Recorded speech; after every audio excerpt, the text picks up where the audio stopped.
Today we will start with future tense. Okay, so the first one is simple future tense.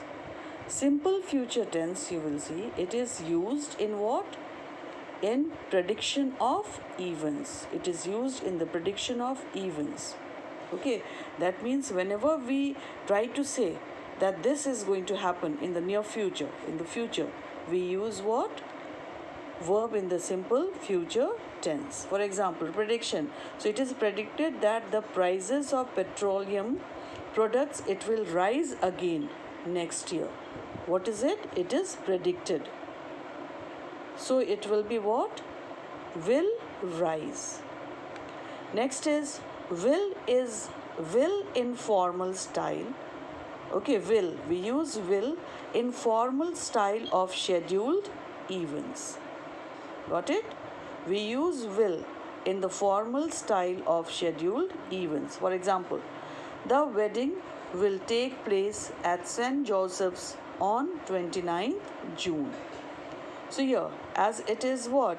A scheduled event. The wedding. So it will be will take place. Next is will and shall to express hopes, expectations, etc. We use both will and shall when we want to express hopes. For example, I hope she will get the job soon. Next is expectations. I think we will succeed in our plan. Okay? Now come to the future continuous tense. So here in the simple future tense, you can see how is the verb. First it is the subject. Okay, first is the, you can see the subject is here. Then comes what? Either shall or will plus the verb rise. Okay, see here, you can see here.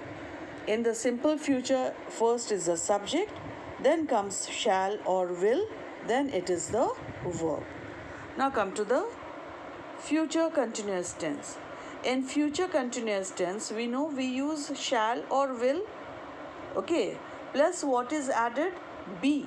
Here be is added plus verb which is ending in ing. Okay, in all the three forms of the continuous tense, we use what? ing.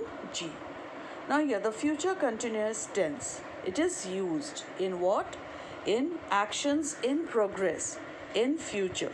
Actions in progress in future. So our guest will be arriving at any time from now. So action that will take place in what? Near future. Next is for arrangements and plans also. We use what? Verb in the future continuous tense. We dash Delhi on Monday. Means Monday, that means the coming day.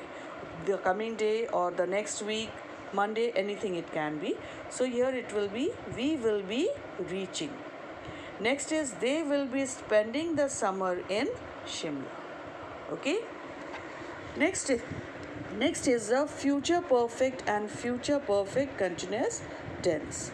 So here you will see the future perfect tense is used to describe an action that will have ended by a particular time in future.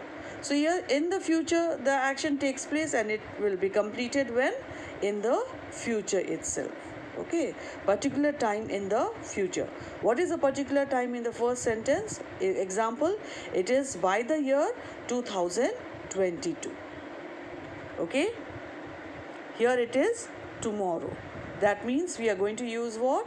Verb in the future perfect tense. Future perfect tense, you can see we use what? We use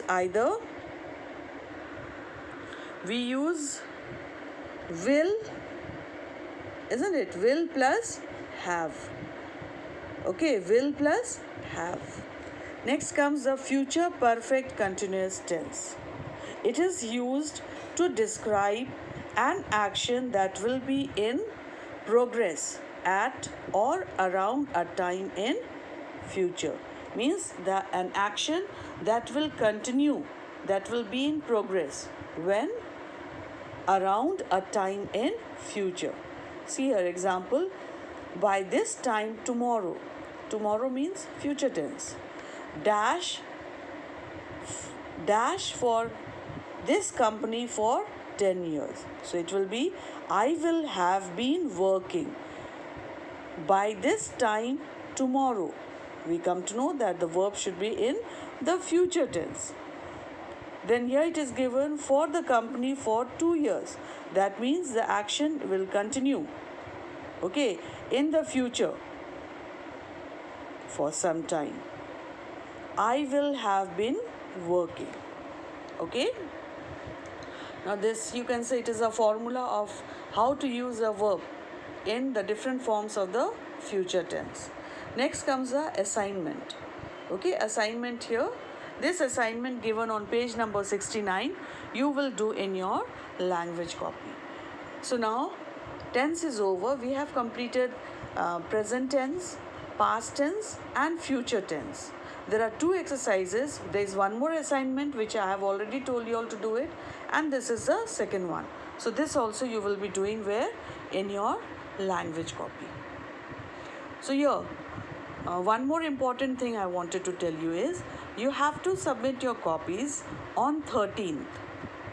Okay, it is 13th July.